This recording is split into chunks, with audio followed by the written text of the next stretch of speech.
today we're going to go into the episode 2 of the Purpose Driven Life, which is going to comprise of chapter 3 and chapter 4. So chapter 3 is talking about and is asking the question, what drives your life? Okay, chapter 4 is going to tell you why you are made to last forever. So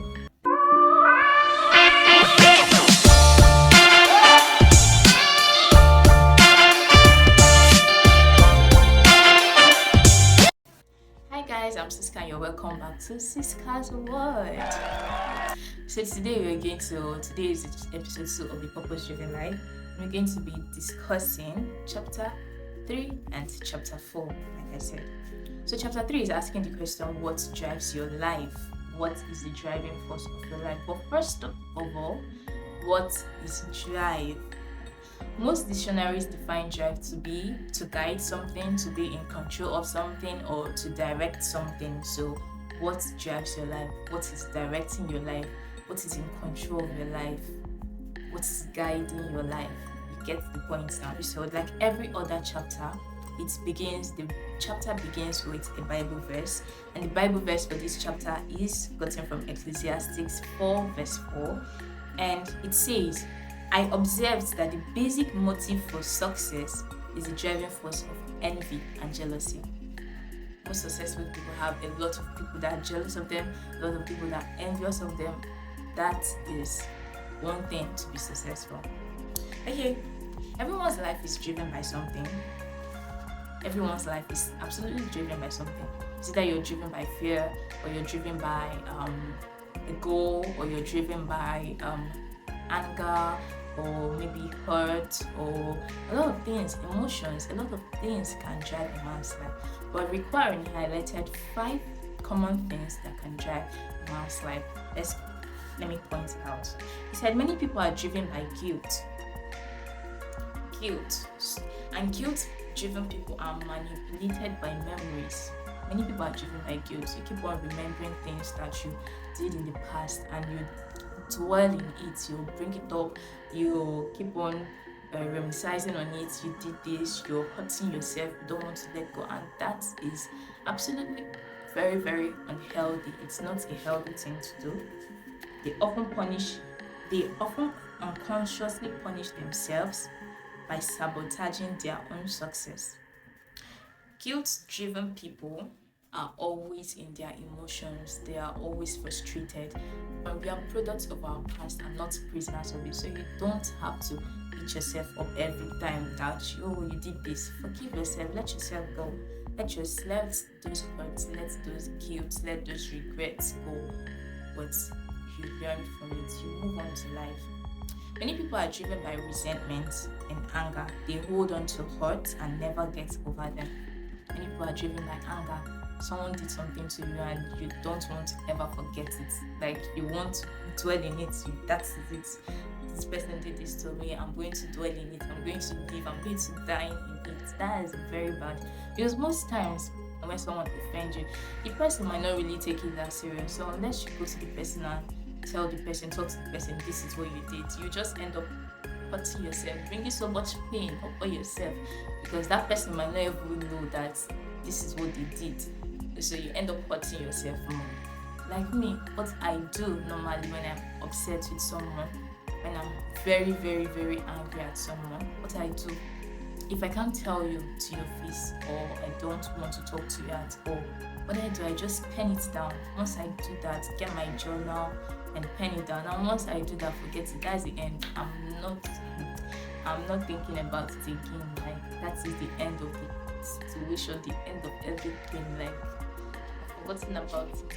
Many people are driven by fear, and when I mean fear, it could be as a result of a traumatic event that happened in the past, and they hold on to it. When something traumatic happens to you, it's quite difficult to let go. So people that are driven by fear, they hold on to those traumatic events that happened, that occurred in the past, and then it keeps on replaying in their mind. They don't seem to forget it. And fear-driven people miss out on a lot of opportunities because they are scared, they are afraid to venture out, they are afraid to try out new things. Fear is a self-imposed prison that will keep you from becoming what God intends you to do. Fear is very, very crippling. Like, have you ever been scared at night? Like, you will see things that are not real. Like, you tend to imagine things, you tend to hear things. That's what fear can do to you. Fear can be very, very crippling, and it hinders you from becoming that thing God wants you to be, who God wants you to be. And again, he said many people are driven by materialism. They want for more money, riches, new clothes, cars, a lot of things. Many people are driven by materialism. They always want to acquire more. They feel that when they get more of this, it will make them happier. When I get a new car, it will make me happier. When I get the latest iPhone, it will make me happier. But that's far from it, because you also find out that, okay, fine, you want to get this car. This is the latest car. You want to get it. You get this car. Another version will come out. Another model will come out. And then if you're trying to live by that mentality of wanting to keep up, it's going to hurt you, because what if you can't keep up with that standard? So people that are driven by materialism always feel that the more they get, the happier they are. But life isn't like that. It's only God that can make you happy. It's only God that can give you the inner peace that will help you enjoy your wealth. And then he said many people are driven by the need for approval. Okay, you're seeking approval from your parents or your spouse or your friends. Peer pressure.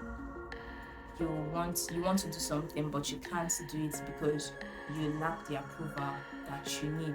You want this particular person to say, yes, this is what you should do, this way, or then no, don't do this.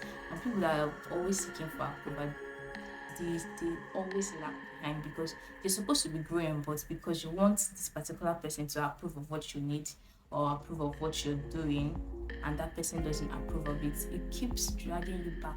It keeps dragging you. Like, what are the benefits of a purpose-driven life?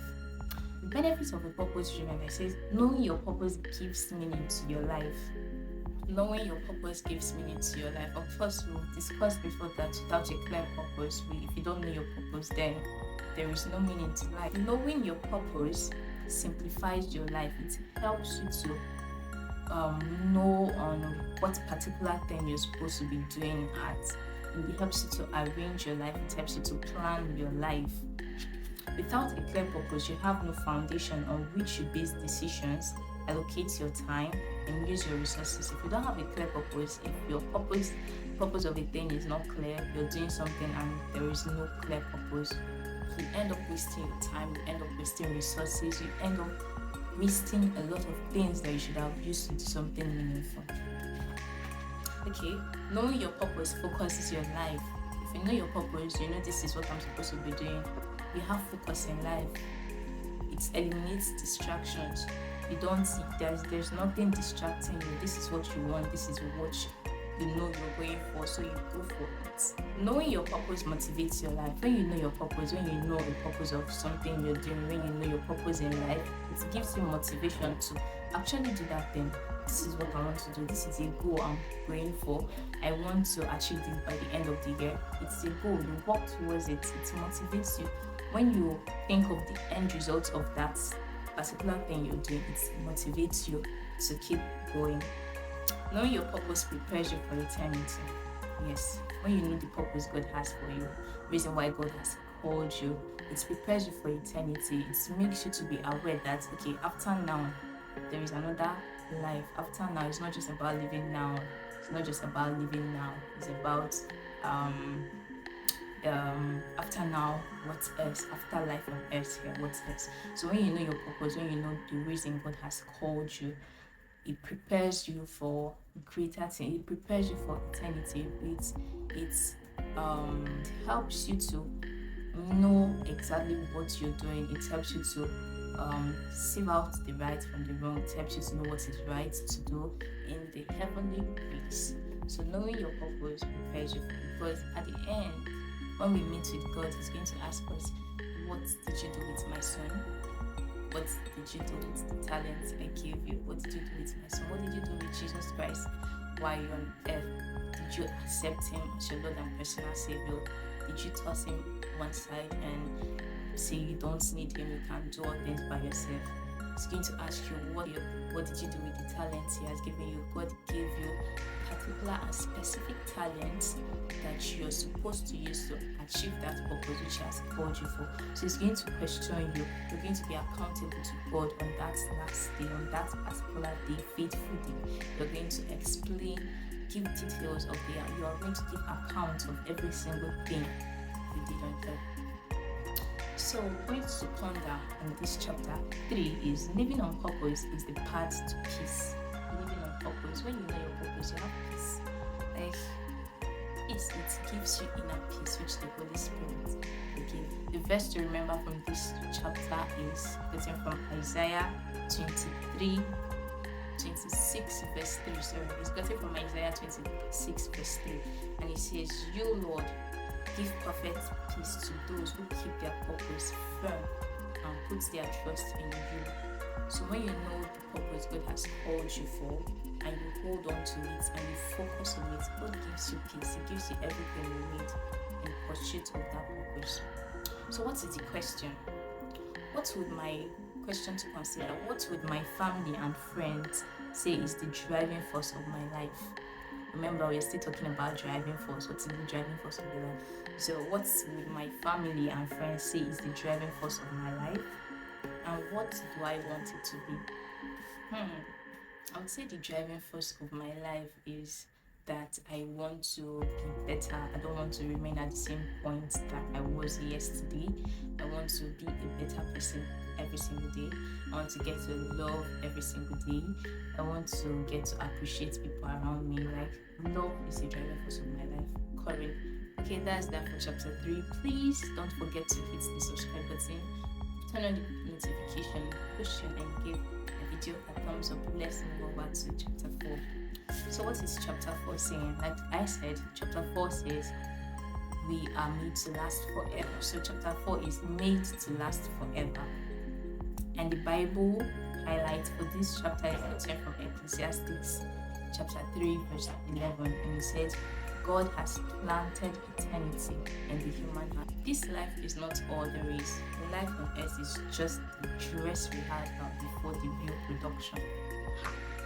It's just the dress rehearsal. Like, we are just practicing.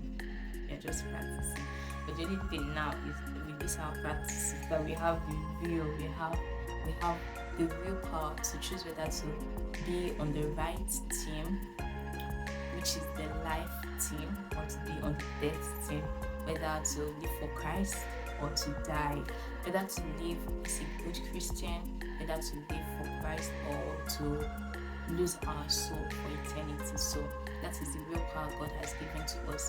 He has made known to us that life is not just about now. Life is not just that. This life on earth is just temporary. Like, after now, there's something bigger that we have to seek for, have to look for. When you live in light of eternity, your values change. You use your time and money wisely. When you live in the light, when you live in the consciousness of eternity, your value, you know how to manage your time, you know how to talk to people, you know how to manage your resources, you know exactly, like with the help of the Holy Spirit, you know how to guide your life, you know how to guard your heart, you are conscious of every single word that comes out of your mouth, because the tongue can kill. So when you live in light that there is life after now, that life is not just about living here on earth, that life is about, like, this is just like a minute from eternity. Like, this is just like living a minute from eternity, because eternity is a very long time. What do you want your eternity to be? You want it to be in heaven? Do you want it to be in hell? Do you want to enjoy your eternity, or do you want to suffer eternity? So you choose this day, life or death. That is the That is the option for us. That's the option God has given us to choose between life and death. So the point to ponder for this chapter is there is more to life than just here and now. There is more to life than just life on earth, life than just living here, just living 90 years here. You have thousands of years to live eternity. Because there is more to life than just living here. And the verse to remember is gotten from 1 John chapter 2 verse 17, and it says, this word, New Living Translation, this world is fading away along with everything it craves. But if you do the will of God, you will live forever. This world is fading away. The world is coming to an end. But if you follow the right path, if you follow Christ, if you have that consciousness, if you look up to the cross and go, if you look up to the cross and follow Christ, you will live forever, and like you have eternal life. So, question to consider is, since I was made to last forever, what is the one thing I should stop doing, and what is the one thing I should start doing? Since you were made to last forever, what is that one thing that you know that you need to stop doing, or that one thing you know that, yes, I need to start doing this if I want to live, if I want to have a peaceful and enjoyable eternity? So I would like you to know your answer in the comment section. Please feel free to drop your comments, drop your answers. I would like to communicate with you guys in the comment section. Okay, that's that for episode 2 of the Purpose Driven Life series, and I look forward to seeing you in the next episode. And if you're still here, please, I'd like you to hit the subscribe button once again. If you have not subscribed yet, please hit the subscribe button, turn on the notification, and give my video a thumbs up. Thank you very much. Till I see you again next week.